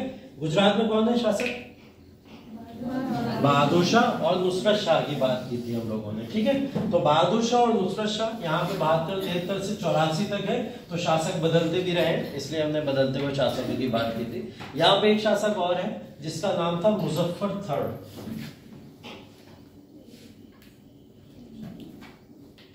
मुजफ्फर थर्ड, ठीक है। इनिशियल फेज में जब 72-73 में अटैक होता है तो मुजफ्फर तृतीय ही यहाँ पे इस समय शासन कर रहा होता है। गुजरात की टेरिटरी इंपॉर्टेंट क्यों है, इकोनॉमिकली, क्योंकि पोर्ट है, बंदरगाह है सारे के सारे, और बंदरगाहों पे कंट्रोल करने के लिए अकबर को यहाँ जाना पड़ा, ठीक है। जो मिडिल बाउंड्री थी, उन मिडिल बाउंड्री पे तो देखने को मिल रहा है कि यहाँ कंट्रोल राजपूतों पे हो चुका है, गोंडवाना पे हो चुका है, लेकिन गुजरात के अंदर इंटरफेरेंस लगातार पुर्तगालियों का बढ़ता चला जा रहा था, ठीक है। पुर्तगाली, क्योंकि गुजरात के जो शासक थे, चाहे मुजफ्फर थर्ड हो, चाहे बहादुर शाह हो, चाहे नुसरत शाह हो, ये सारे के सारे लोग पुर्तगालियों को सर पे चढ़ाते रखे हुए थे, और इससे पहले हम लोग देख भी चुके हैं पुर्तगाली और गुजराती संबंध अच्छे हुआ करते थे। तो इन्होंने इतना सर पे चढ़ाया था कि गुजरात का पूरा स्टेट ही उठा के सौंप दिया करते थे पुर्तगालियों को, आप व्यापार मत करो, हमारे यहाँ साम्राज्य भी स्थापित करो, हमें कोई दिक्कत नहीं। इस बात से अकबर बहुत नाराज था, और अकबर ने इनको पर्सनली टैकल करने के लिए खुद गुजरात के ऊपर अटैक किया। वार्निंग देके आया 72-73 में, नहीं सुधरे तो अगला एनेक्सेशन करेंगे, और 84 तक ये नहीं सुधरे तो यहाँ पे एनेक्सेशन होता है, और गुजरात भी किसमें मिला लिया जाता है, अकबर के साम्राज्य के अंदर मिला लिया जाता है, ठीक है। गुजरात जो एक इंडिपेंडेंट स्टेट था, किसका पार्ट बन चुका है, अकबर या मुगल साम्राज्य का पार्ट बन चुका है, ठीक है। तो भारत के बहुत सारे इलाके देख लीजिए आप, गोंडवाना, राजपूत और गुजरात, ये अब अकबर के साम्राज्य के अंदर धीरे धीरे आ चुके हैं। वही जो एक मैप, खाली मैप हम लोग देख रहे थे, सिर्फ दिल्ली और आगरा का रीजन अकबर के पास था, वो अब ब्रॉड होता चला जा रहा है। उस ब्रॉडनेस में जब अकबर को लगा कि चलो यहाँ तक तो ठीक है, अब उत्तर भारत के और इलाकों को भी जीतने की कोशिश करनी है, तो वो उत्तर भारत से सीधा बढ़ता है काबुल की तरफ, ठीक है। वो काबुल की तरफ इसलिए बढ़ता है क्योंकि काबुल के अंदर एक व्यक्ति बैठा हुआ है जो इसका भाई है, ठीक है, हाकिम मिर्जा, ठीक। काबुल के अंदर हाकिम मिर्जा है, और हाकिम मिर्जा को कंट्रोल करना बहुत जरूरी था, क्योंकि ये इसके लगातार जो दक्षिणी कैंपेन थे उसके अंदर प्रॉब्लम क्रिएट करता था। हाकिम मिर्जा चाहता था खुद दिल्ली की गद्दी के ऊपर आके बैठे, ये बात अकबर उसको नहीं अलाउ कर रहा था, ना करता, इतना बेहतरीन तरीके से जब साम्राज्य चला रहा था तो कैसे कर देता। तो उसने क्या करा, बंगाल और बिहार का जो रीजन मैंने उस समय आपको बताया था मैप के अंदर, तो बंगाल और बिहार के रीजन के अंदर इंटरफेरेंस करना शुरू कर दिया। उसने बंगाल और बिहार के शासक को ये बोला कि आप लोग अटैक करो अकबर के ऊपर, हम आपका पूरा का पूरा समर्थन करने को तैयार है। और हाकिम मिर्जा वहां से आया और बंगाल और बिहार के शासकों को समर्थन देके अकबर के ऊपर अटैक करवाना चाहता था। कौन है बंगाल बिहार में इस समय शासक? आदिल शाह, मतलब सूर्यवंश के जो शासक थे वो अभी भी यहाँ पे थे, तो ये उनको लगातार शह देता रहता था कि आप लोग शासन करो। तो इसने क्या बोला, सबसे पहले काबुल में ही चलते हैं, काबुल ही निपट लेते हैं जाकर। तो ये काबुल जाता है, काबुल में हाकिम मिर्जा को पहले तो बहुत समझाने की कोशिश करता है, हाकिम मिर्जा नहीं मानते, और गलती क्या कर देते हैं हाकिम मिर्जा, बंगाल और बिहार के शासक को और ज्यादा बोल देते हैं कि जाओ तुम अटैक करो, हम तुम्हें देखने के लिए पीछे से। ठीक, तो काबुल के अंदर जब ये अटैक करने पहुंचता है, यहाँ ये बात ध्यान रखिएगा, अटैक करने अगेन फिर अकबर स्वयं नहीं जाएगा। अकबर किसको भेजता है यहाँ पर? मान सिंह को भेजता है। और मान सिंह इनसे यही बोलते हैं कि वो आपका भाई है और आप उसके प्रति थोड़ा बहुत संवेदना दिखा दो। मेरे हाथ में तो तलवार आएगी, मैं तो गर्दन काट दूंगा, इसलिए आप सत्ता के अंदर चुपचाप बैठे रहो, मैं संभाल लूंगा जाके। ठीक है, तो काबुल के अंदर जब मान सिंह पहुंचे तो मान सिंह के साथ में एक व्यक्ति और था जो 9 रत्नों में से बहुत इंपॉर्टेंट है। कौन है वो?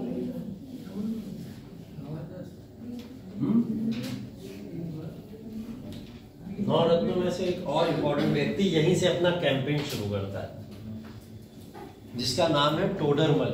ठीक है, टोडरमल को आप पढ़ते जरूर हो कि आर्थिक व्यवसाय के लिए या फिर जमीनी पूरे के पूरे चेंजेस के लिए उसको जाना जाता है। ठीक है, मतलब जितने भी लैंड सेटलमेंट थे या आर्थिकी थी वो सारी की सारी कौन करता था? वो टोडरमल के हाथ में था। एक तरीके से कह सकते हो फाइनेंस मिनिस्टर का काम वही कर रहा है पूरा, लेकिन हाँ रिवेन्यू से रिलेटेड। लेकिन क्या होता है कि इनके दरबार के अंदर चाहे कोई व्यक्ति आर्थिकी से रिलेटेड हो, चाहे कोई व्यक्ति आपका कृषि से रिलेटेड हो, चाहे कोई व्यक्ति किसी रोजगार को प्रोवाइड से रिलेटेड है, सेना का पार्ट वो हो या ना हो, वो वॉर में जरूर इन्वॉल्व होता है। तो अकबर ने अपने 9 रत्नों में से सारे रत्नों को ऐसा रखा हुआ था कि वो साथ में दरबार में गाना भी बजा रहे हैं और मौका आ रहा है तो तलवार लेके लड़ने भी पहुंच जा रहे हैं। ठीक है, तो इस तरीके के इसके 9 रत्न ऑलराउंडर थे सारे के सारे। ठीक है, तो काबुल के अंदर 1585 में मान सिंह पहुंचता है और हाकिम मिर्जा के ऊपर विजय प्राप्त करके काबुल को अपने अधिकार क्षेत्र में ले आते हैं। ये फिर अगेन एक वो टाइम है जब काबुल फिर से एक बार मुगलों के अधीन आता है। ठीक है, तो काबुल को कंट्रोल करने के बाद बंगाल बिहार से निपटना बहुत आसान था। ये वही सेम टाइम में बंगाल बिहार से भी निपटते हैं और बंगाल बिहार को भी पूरा अपने कंट्रोल में ले लेते हैं। ठीक है, सेम टाइम काबुल में कौन शासक है ध्यान रखिएगा? हाकिम मिर्जा। हाकिम मिर्जा की यहाँ पे बात हो रही। कश्मीर पे आते हैं। कश्मीर के अंदर मैंने कौन सा शासक बताया था आपको भी? यूसुफ शाह। यूसुफ शाह क्या करते हैं यहाँ पे कि काबुल को सपोर्ट देना शुरू कर देते हैं। जब काबुल के ऊपर अटैक करता है मान सिंह, तो कश्मीर के शासक जो है वो किसको सपोर्ट करते हैं? हाकिम मिर्जा को सपोर्ट करते हैं। और ये हाकिम मिर्जा का जो समर्थन है ये नो डाउट मुगल एम्पायर से नहीं देखा जाएगा। तो वो अगला कैंपेन किस पे चलाएंगे?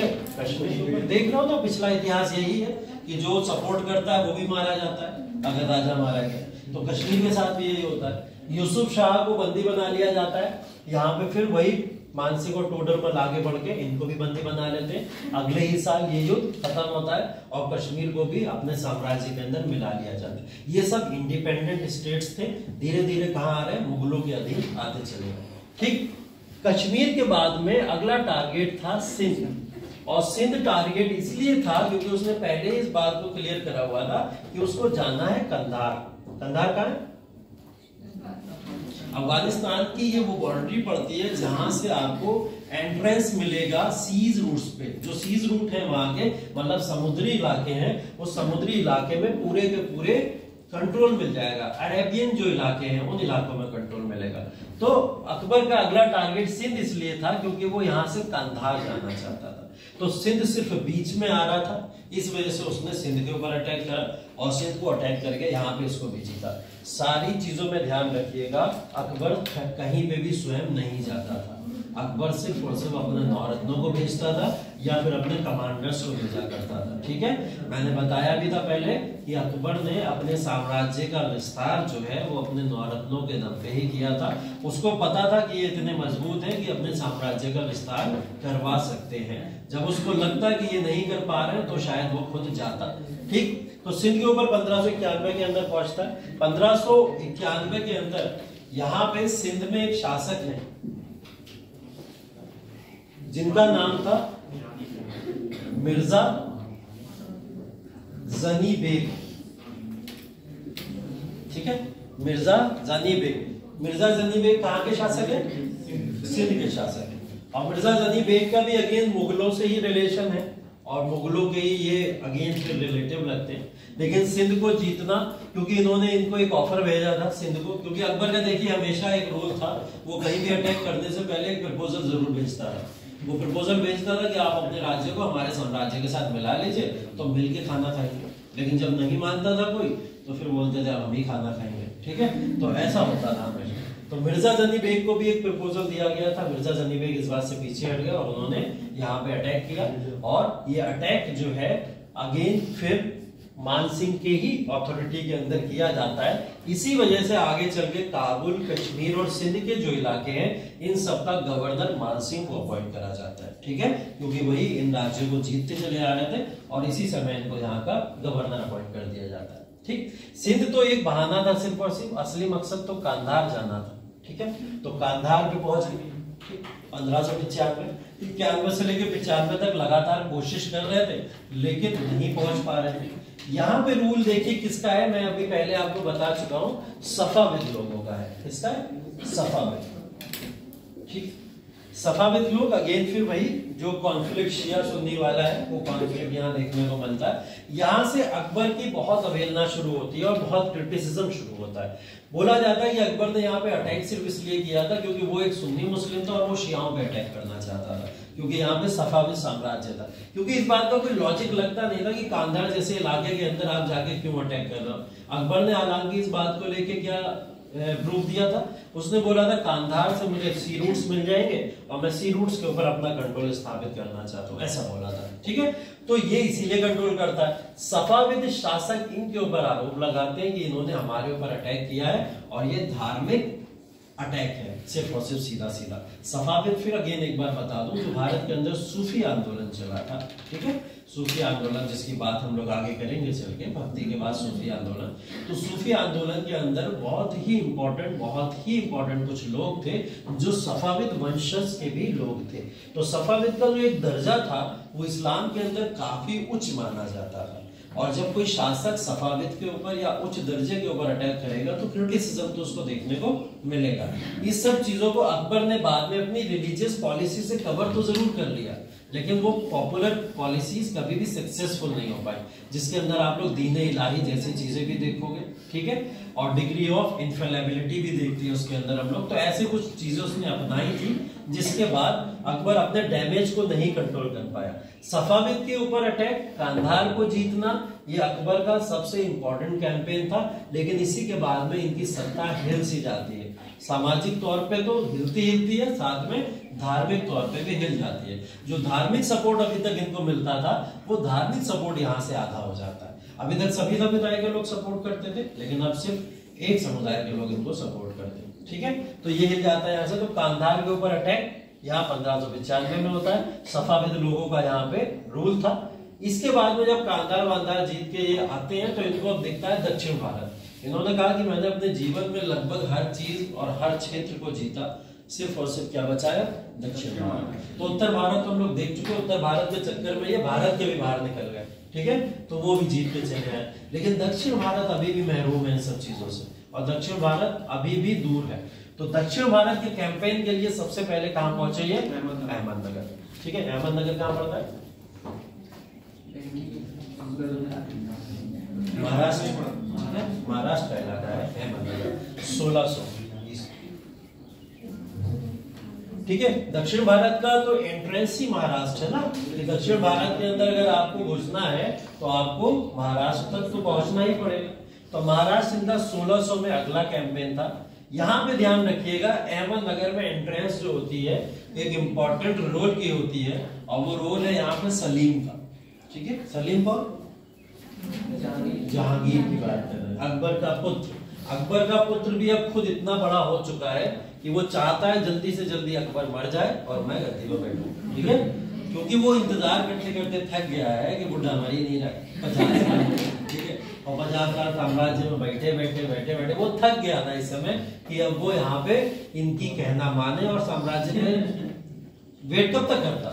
उसकी भी उम्र लगभग 30 हो चुकी थी इस समय में, कब तक इंतजार करता बैठे। ये तो बन के 14 साल में बैठ गए, तो उसे 15 साल वेट करना पड़ा, ठीक।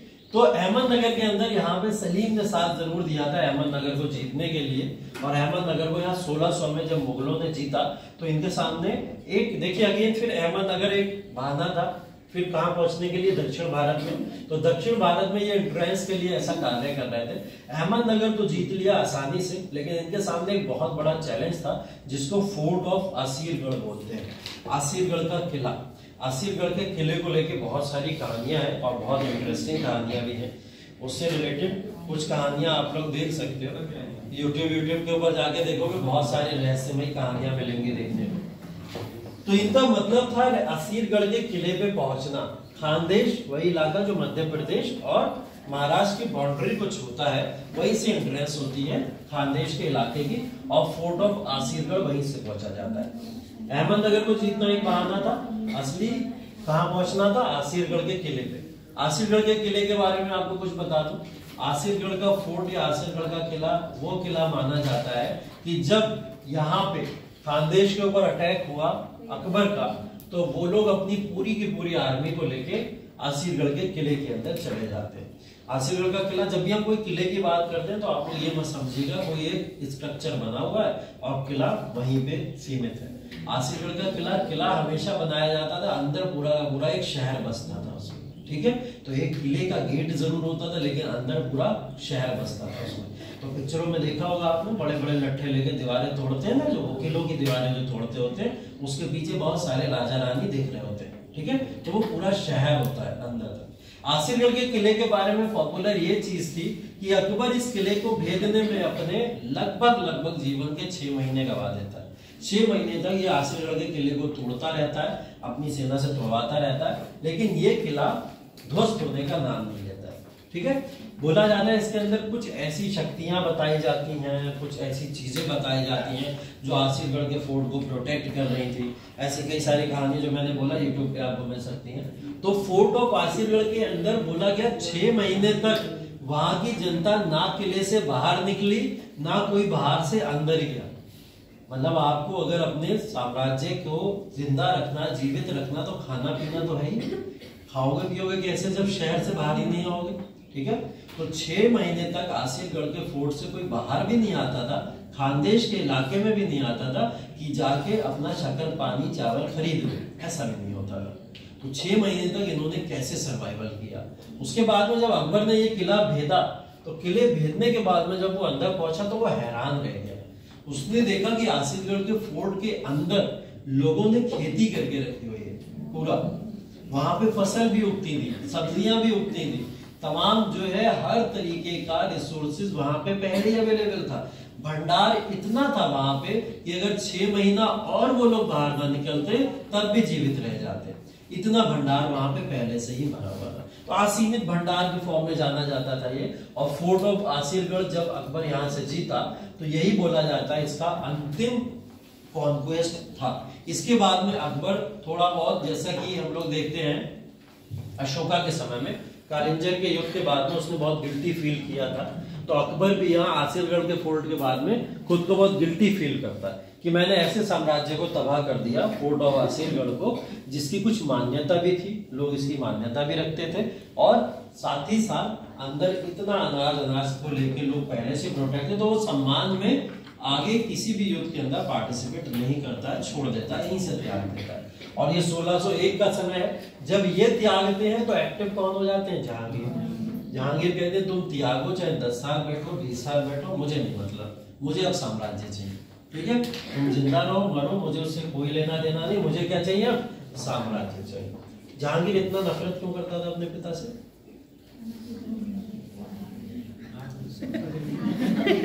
क्या? अनारकली की वजह। हाँ ठीक है, एक लॉजिक वो भी है, अनारकली भी लॉजिक है, अनारकली की वजह से भी करता था। और भी कोई लॉजिक है? हाँ देखो, एक तो ये रीजन है कि 50 साल तक का साम्राज्य बहुत लंबा होता है, ठीक है। और अकबर अभी भी यहाँ रिटायरमेंट लेने को तैयार नहीं है। अकबर ने अभी भी ये अनाउंस नहीं किया, ना तो बोला है कि जहांगीर को मैं अगला शासक नियुक्त करूंगा, कुछ भी ऐसा अनाउंसमेंट नहीं हुआ है। और ये भी नहीं पता है कि कोई डेट पता हो कम से कम कि अकबर इस डेट में मर जाएगा तो मैं यहाँ पे साम्राज्य लूं, ऐसा भी कुछ नहीं पता है। तो जहांगीर कब तक वेट करेगा? तो जहांगीर यहाँ से विद्रोह कर देता है और अकबर को बोलता है ये ऐसा है, गद्दी छोड़ दो, बहुत हो गया, अब ये गद्दी हमें चाहिए। तो इस बात को लेके एक तो कॉन्फ्लिक्ट होता है, काफी समय तक इंतजार। दूसरा कॉन्फ्लिक्ट ये होता है ये संन्यास लेके बैठ चुके हैं, तो वो बोलता है तुम बूढ़े हो गए, संन्यास ले लिया है जब तुमने, तो तुम भाई अपना धार्मिक चीजें करो जाके, कहाँ चक्कर में पड़े हुए, साम्राज्य मुझे संभालने दो। इनके साथ में, जहांगीर के साथ में एक व्यक्ति थे जिनका नाम था वीर सिंह बुंदेला। ठीक है, वीर सिंह बुंदेला जहांगीर को प्रोटेक्ट भी करते थे और ये सारी कहानी वही समझाया करते थे कि देखो भाई 50 साल हो गए, बुढ़ा तो नहीं हटेगा, जाओ खुद जाके रूल करो, छीनो जाके रूल, वरना ऐसे ही बैठे रहोगे, कोई और आएगा कहीं बाहर से, उनको बूढ़ा देख के पाएगा और हरा के साम्राज्य छीन लेगा। तो अच्छा यही है, तुम साम्राज्य पे जाओ।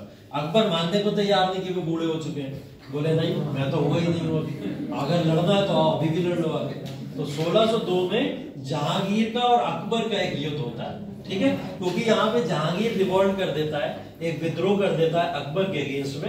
अकबर अगेंस्ट में स्वयं नहीं जाते, अपने पुत्र के अगेंस्ट में स्वयं जाना बहुत बड़ी बात हो जाती, क्योंकि अपने भाई के अगेंस्ट में नहीं जा पाए थे तो पुत्र के अगेंस्ट में तो शायद ही जा पाते, और पुत्र भी वो जो हरका बाई का पुत्र है। ठीक है, और किसी रानी का होता शायद छोड़ भी देते, लेकिन हरका बाई का पुत्र जो उनकी सबसे बड़ी प्रेमिका थी। ठीक है, तो इस वजह से जहांगीर को ये नहीं टच कर सकते थे, इसलिए इन्होंने अपनी तरफ से किसको भेजा, अबू फजल को भेजा। ठीक है, अबू फजल भी एक दरबारी थे इनके, जो राइटर भी रहे हैं बहुत बड़े। अबू फजल और अबू फैजी ये दोनों भाई हैं। ठीक है, और दोनों 9 रत्नों के पार्ट है। इनमें से इन्होंने अबू फजल को भेजा, जहांगीर को समझाने के लिए भेजा था सिर्फ और सिर्फ कि आप विद्रोह ना करो, और जहांगीर को ये बात समझाने भेजा।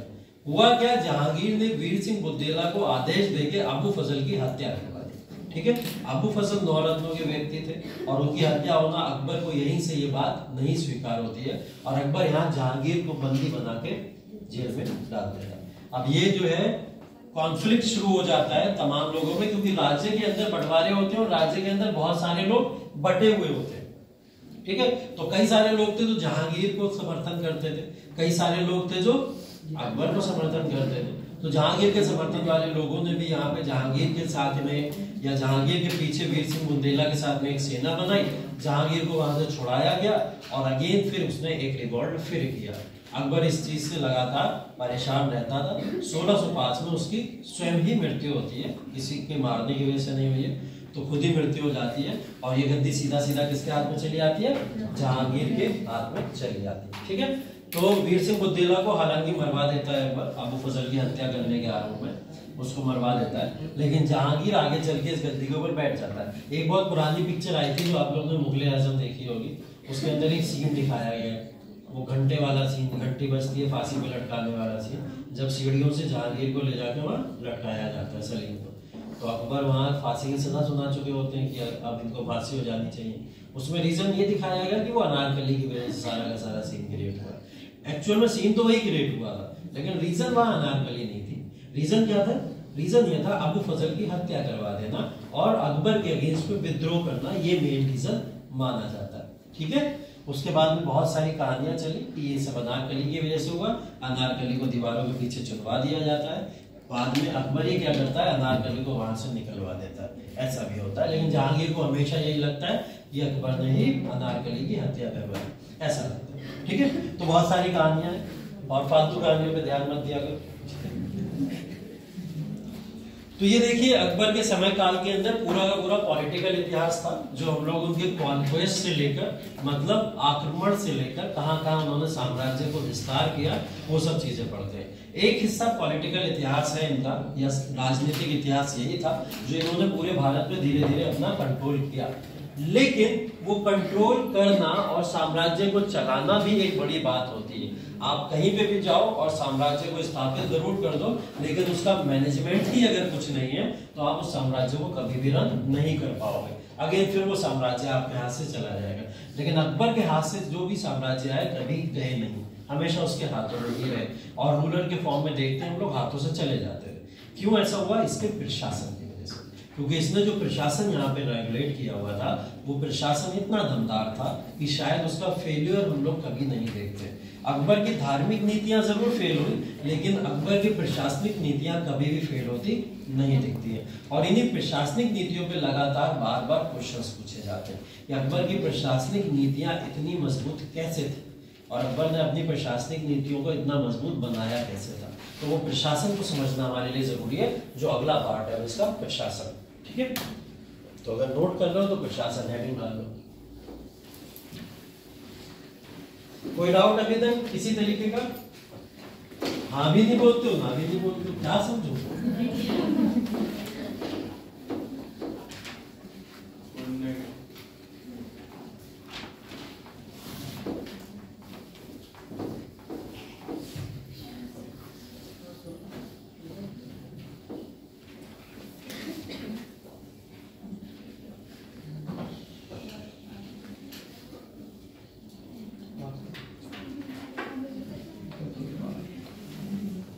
ठीक है, साम्राज्य जो था उसको प्रशासन के फॉर्म में देखने की कोशिश करते हैं। इनका इतना बड़ा विशाल साम्राज्य जो था, एक बार ध्यान रखिएगा कि अकबर द ग्रेट पढ़ते हैं हम लोग, तो अकबर द ग्रेट उनके साम्राज्य के विस्तार की और प्रशासनिक नीतियों की वजह से ही पढ़ते हैं। ठीक है, जो उसकी प्रशासनिक नीतियां थी, उसने कहाँ कहाँ कॉन्क्वेस्ट किया, अगर इस बात पे कंपेयर करके पढ़ने लगे कि उसने साम्राज्य को कितना मिलाया, तो इस मामले में तो अलाउद्दीन उनसे आगे था। ठीक है, तो द ग्रेट कहने का पर्पस ये बिल्कुल भी नहीं माने आप लोग कि उसने खानदेश, मालवा, गुजरात इन सब पे कंट्रोल कर लिया था इसलिए वो ग्रेट बन गया। नहीं, ऐसा कुछ नहीं था। अकबर अपनी प्रशासनिक नीतियों की वजह से ही स्ट्रॉन्ग बना था और उसको द ग्रेट का टाइटल इसीलिए दिया जाता। तो वो प्रशासनिक नीतियां देखिए, बहुत ही अच्छे तरीके से इसने अपने प्रशासन को डिवाइड किया हुआ था। बोला जाता है कि जो साम्राज्य था उसको सूबों में विभाजित किया गया था। सूबे प्रांत होते थे। ठीक है, अगेन यहाँ प्रांतों की बात हो रही है, तो सूबों की प्रांतों में विभाजित किया जाता था। एक सूबेदार द्वारा शासित होता था। ठीक है, एक प्रांत या एक सूबा एक सूबेदार के द्वारा शासित किया जाता था, जो राजनीतिक और सैन्य दोनों कार्य करता था। ध्यान इस बात का जरूर रखिएगा, सूबेदार क्या करता था, राजनीतिक कार्य भी कर रहा है और सैन्य कार्य भी कर रहा है। अगर सेना को कहीं ले जाना होगा तो वो काम भी वही करेगा, अगर अपॉइंट सेना को करना होगा तो वो काम भी वही करेगा। राज्य में कोई राजनीतिक परिवर्तन करने होंगे तो ये कार्य भी वही करेगा। ठीक है, इसके एक अधिकारी होते थे प्रत्येक सूबे में, जिनको दीवान, बख्शी, सदर या काजी के फॉर्म में जाना जाता था। ये सब टाइटल्स हैं जो प्रशासन के अंदर सूबेदार के बाद में लोगों को दिए जाते थे। सूबेदार अपने अधीन में कुछ लोगों को रखता था, कुछ अधिकारियों को रखता था। जो अधिकारी या तो दीवान होते थे। दीवान का काम क्या होगा बेसिकली? दीवान क्या करेगा? हाँ?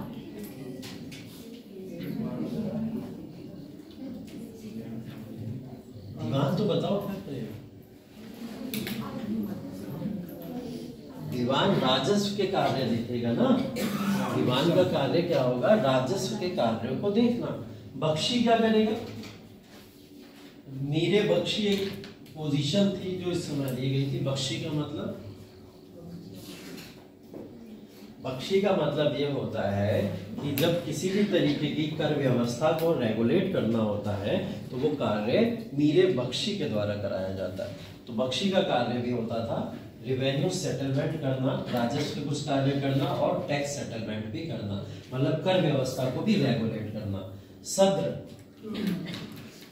सद्र का मतलब ये होता है कि जो एक प्रोमिनेंट रीजन को, किसी एक क्षेत्र को लीड करता होता है। ठीक है, किसी भी, अब एक राज्य के अंदर कई सारे डिस्ट्रिक्ट भी होते हैं ना, तो डिस्ट्रिक्ट के अंदर उसको लीड करने वाला नो डाउट या तो फिर मंत्री होगा या फिर डीएम होगा, ऐसा माना जाता है। तो सदर की पोजीशन भी उसी तरीके से डिवाइड की जाती है। काजी आपको पता ही, ठीक है, न्यायिक हेड होता था, मतलब न्याय अगर कोई करता था तो कौन करता था? काजी किया करता।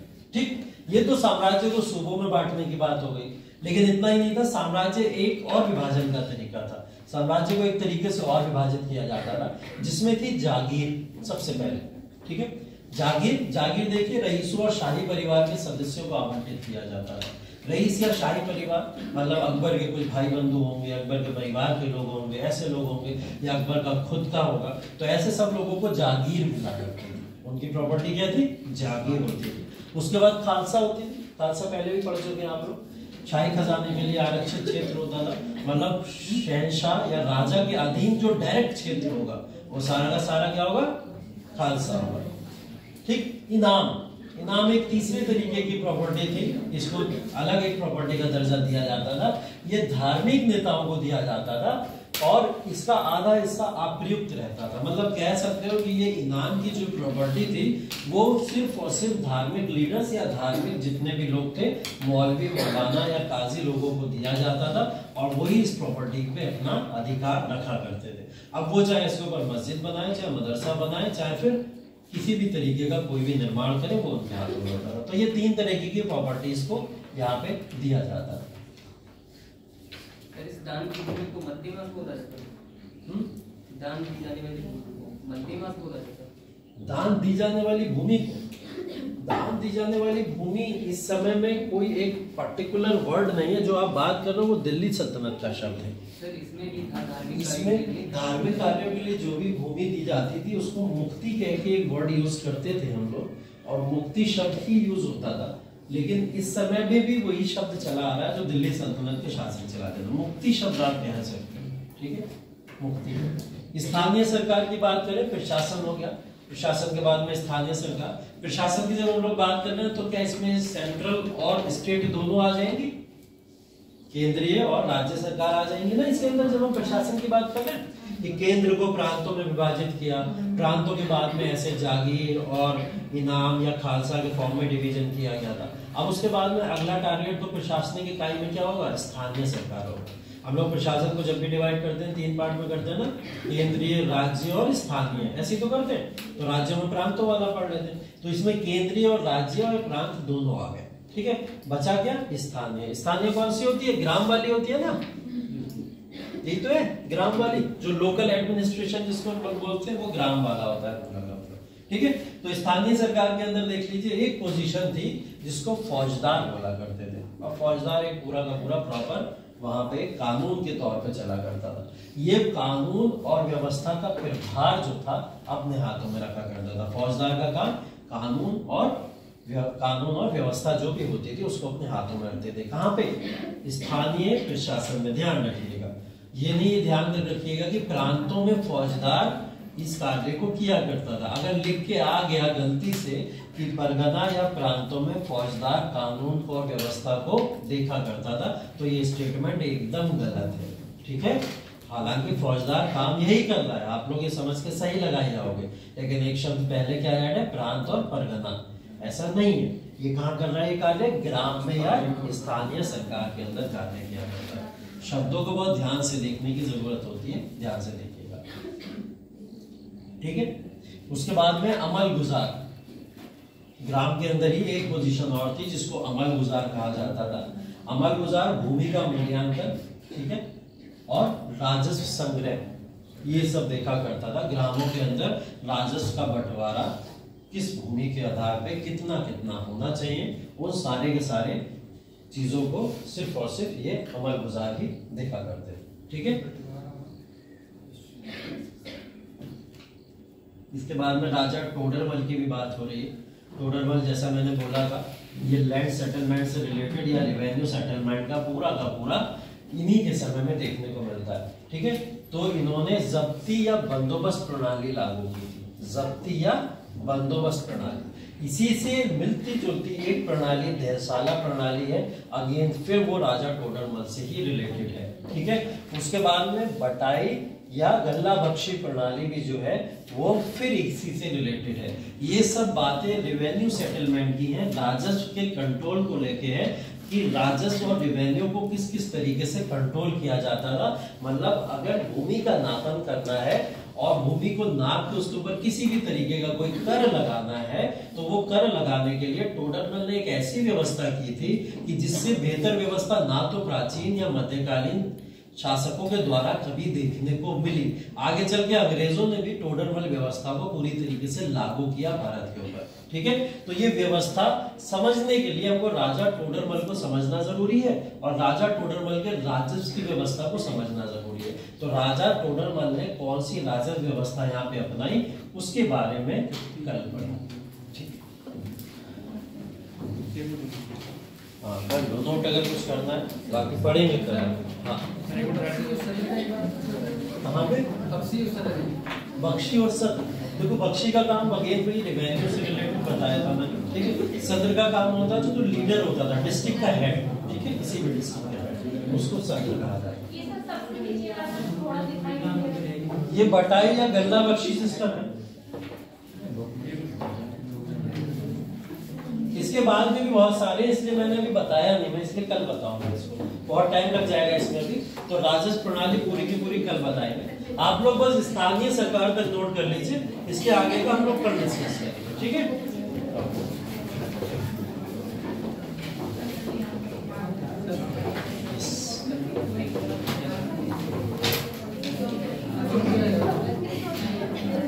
कल वाला क्वेश्चन किसने किसने लिखा है?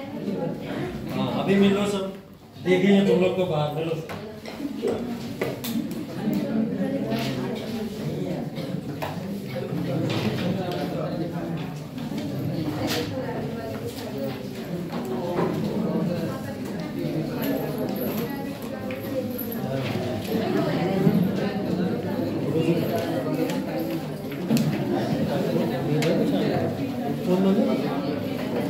प्लेट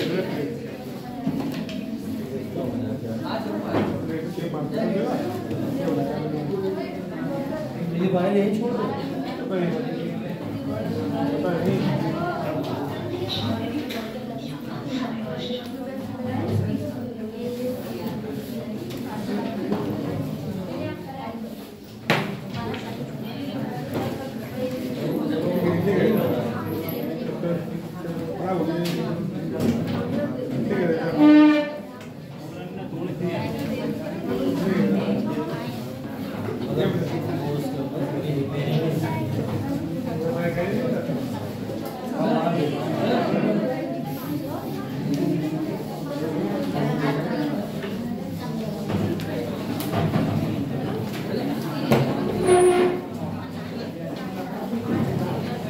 वीडियो में नहीं होगा।